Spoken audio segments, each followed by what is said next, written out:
Hi, my name is Aaron Hurst. I am the author of The Purpose Economy, CEO of Imperative, and founder of the Taproot Foundation. And I'm thrilled to be with you today talking about the purpose economy and the role you can play in making a fundamental difference in the world, and in the process have a hell of a good time. So I'm going to walk through a series of different stories about how this new economy is emerging and the role you can play in this change. The story actually begins back in the 1970s. My uncle was a PhD candidate at Stanford University, where he was studying economics and coined the term. He was the first one to use the term information economy to describe a new economy that had emerged post-industrial economy. He had actually been able to prove that we had moved from an industrial economy into the economy we now associate with Silicon Valley. And as I talked to him and read through his work, what I came to realize was there's an incredible connection between evolution and biology and economics. That in fact, if you look at macroeconomics, they have a strong biological evolutionary footprint on them. Here's what I mean by that. We started off as apes, right? And over millions of years, we turned into erect apes, Homo sapiens. And one of the things that characterized us as a species was that we're impatient. We're incredibly impatient. And this whole evolution thing was taking too damn long. And we said, you know what, let's hack evolution and take things into our own hands. And we started with the first economic era, which was the agrarian economy, where we learned how to use land and animals to go from nomads to settle down. And it radically changed our quality of life and our lifespan. But that wasn't good enough. We said, you know what? I want to learn how to fly. I want to learn how to do things that were unimaginable, right? And we all know that, like, for example, learning to fly is something that biologically would have taken trillions of years for us to evolve to that point. But we were smarter than that. We found ways to build airplanes. We found ways to manipulate metal and to build industry that, again, expanded lifespan, increased quality of life. But that wasn't enough.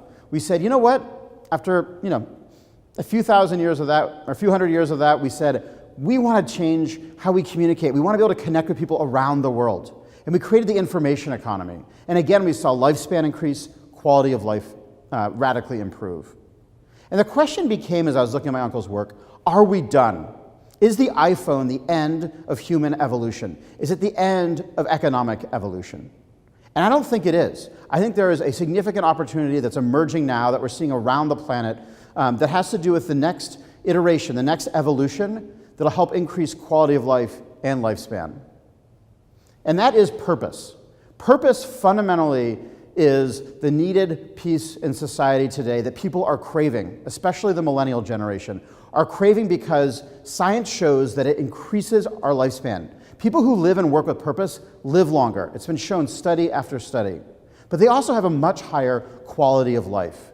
We've seen this in a work context. They have better relationships. They make a greater impact. They grow more. They're better leaders. And every single measure, people who live and work with purpose have a higher quality of life, are more productive members of society. It is the very logical next extension of our economy. It's a very logical next extension of our evolution as a species.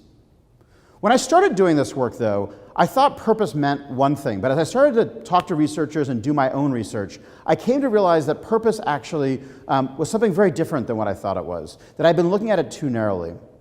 I want to start by just sharing one myth about purpose that has consistently held me up and held millions of people up from actually living and working with purpose. And that's the myth that purpose is about a cause. We tend to think you need a cause. You need to check off boxes on Facebook, attend galas. We need to have a cause that we care deeply about in order to feel a sense of purpose in our lives. But this is absolutely not the case. We all know people who have causes up the wazoo and absolutely no purpose in their lives. And conversely, we've all met people who are incredibly fulfilled, living with purpose, and yet if you asked what is their cause, you'd have no idea. There is no cause behind it. For too long, we've depended on a cause to be the means for which we derive purpose. Purpose and cause are not the same thing. The reality is we gain purpose from three things. We gain purpose from relationships. This is the biggest source of purpose. We gain purpose from having relationships with each other, from impact, when we do something for someone else. And it doesn't have to be something gargantuan or at a world scale. Just doing little things that provide us with a sense that we're doing something worthwhile makes a huge difference. And then growth. We gain a sense of purpose from growth. When we grow, when we push ourselves, we go beyond our fear. So we need to let go of the myths of purpose, which are fundamentally about purpose being about a cause, purpose requiring us to have a lot of money or that it's a luxury, or that somehow we're going to gain purpose as a revelation, that somehow we're going to be struck by lightning and we're going to gain purpose. This is not how purpose works. Purpose is about the daily practice of building relationships, making an impact, and growing. And this is the basis for the economy, both from a labor standpoint as well as from a consumer standpoint. If you want to create products that are going to thrive in this economy, you got to think about how are they going to differentiate on relationships, impact, and growth. Information economy products are more and more commoditized. This is the special sauce that is going to enable products to thrive, and it's also the key to building an organization with the very best people. We've actually studied with NYU and now with LinkedIn purpose-oriented people, people who come to work with purpose, right? They come for that reason to work. Yes, they need to get paid. Yes, they want to get acknowledged. But at the end of the day, they're there because they want to have relationships, they want to make an impact, and they want to grow. And what we found after employer after employer, and after we surveyed a national sample and then a global sample of workers, was that people who work with a primary orientation towards purpose outperform their colleagues on every single measure.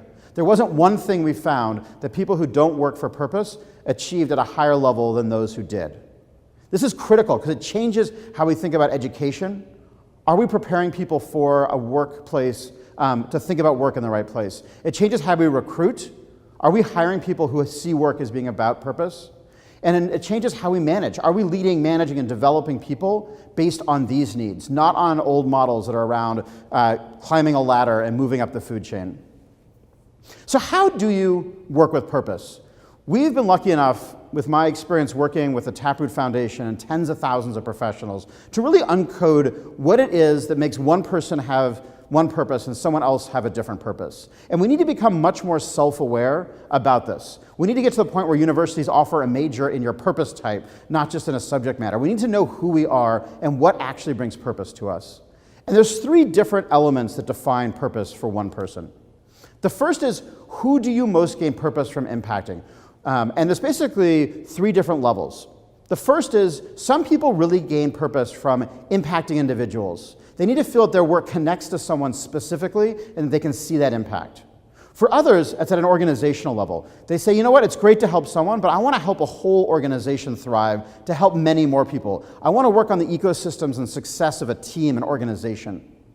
And a third, the highest elevation, is at a societal level. Some people gain purpose when they look at things and they say, you know what, individuals need help, organizations are important, but we need to address these issues at a macro level. These are part of bigger trends. I want to make an impact on a much greater scale. Think about a doctor or working at a hospital, right? They're helping those individual patients. They're gaining that kind of purpose. But a hospital administrator is helping a hospital get better. And a healthcare policy advocate is researching and helping change the nature of healthcare. These are all incredibly important roles. They're full of purpose, but unless you're aligned with that level of purpose, you're not going to get fulfillment. If you get your purpose from individuals and you're doing healthcare policy, you're going to feel a gap. So it's so critical to know at what level you are.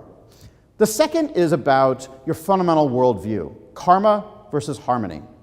Karma is a fundamental belief that the world operates as a natural ecosystem, right? Markets work, nature works. That the goal of society is to get out of the way, set a high bar, challenge us all to do our best, but to let natural market forces work. Harmony is the flip side. It's a belief that if you let natural forces work, there'll always be people who are left behind. There'll always be people who are disenfranchised. And the role of society, organizations, and individuals is to help bring harmony to an otherwise painful, chaotic world. These are two polar differences of opinion that are seen in every culture around the world. And people exist on a continuum of whether or not you believe in karma or harmony. And it influences everything from how you decide to manage to how you approach problem solving based on that mindset. The final sort of driver of purpose for people is how you go about solving problems, how you go about creating change in the world. There's four different drivers or options under this driver. The first is human-centered. This is the fundamental belief that to solve problems, we need to be anchored in the actual human experience. We need to apply design thinking. We need to look at the context in which something's happening and really build that empathy and that ability to understand that context. The second is community. which is a fundamental belief that problems come and go. What's critical is to build stakeholder engagement, to gain the buy-in of the group of people who influence that issue, so that over time they can govern over that challenge, that you're building an engaged community around it.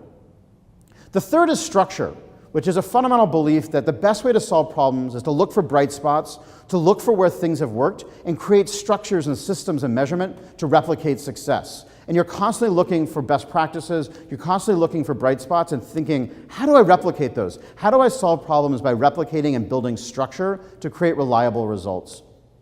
Finally, you have knowledge, which is a belief that the key to social change is to uncover the truth, because only once you have the truth can you fundamentally solve a problem. And they look at these issues, whether it's education, healthcare, et cetera. The first stop is always, let's uncover truth before we act. So together these create different purpose types, combinations of these drivers that define who we are. And on imperative.com, you can go and take an assessment to determine for you, what is your purpose pattern? And based on that, create your career path based on what's going to be fulfilling for you. Don't try to figure out what's fulfilling for your friends, for your parents, for your coworkers. You need to think about, who am I at my core, and design your career around that. And if you're going to be an entrepreneur and build your own business, your own NGO, build it around fundamentally what matters to you, because that's what's going to get you up in the morning, that's going to make you incredibly successful, and it's going to help you make a difference in the world.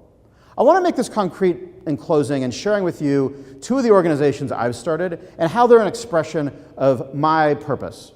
For me, I gain the most purpose from helping organizations. I see organizations as incredible, complex organisms that exist between individuals and society, and they're the thing that brings it all together.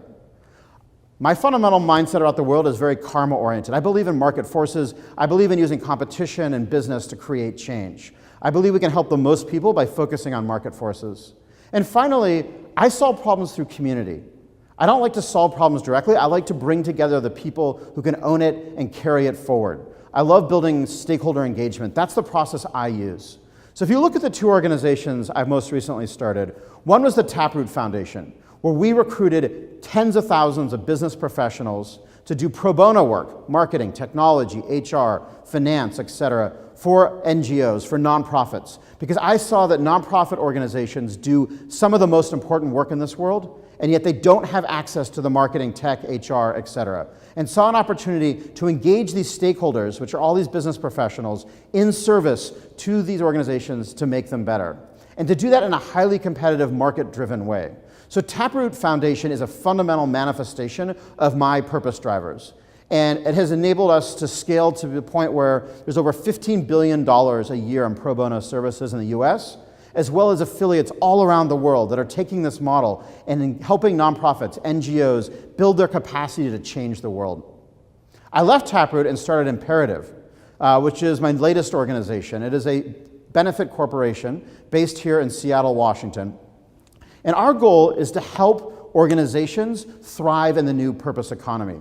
Helping organizations recruit purpose-oriented people through a very competitive process to say, we need everyone to be purpose-oriented. We need to build market forces that brings a level of discrimination on purpose to the marketplace for recruiting. We're working with organizations to help them measure purpose within their organization and build leadership and stakeholder engagement inside the company around it.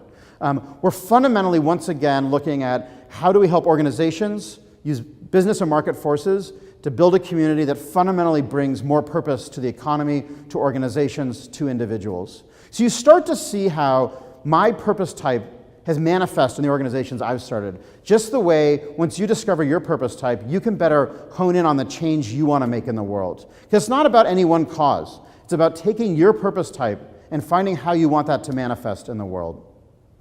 I hope you found this useful. I encourage you again to go to imperative.com and learn about your purpose type and start to chart a course and connect with people with the same purpose type and start to build a community of people who care about changing, whether it's individuals, organizations, or society, because we need it. Now is the moment, more than ever, that we need everyone to bring their purpose forward. It's a social imperative, it's a business imperative.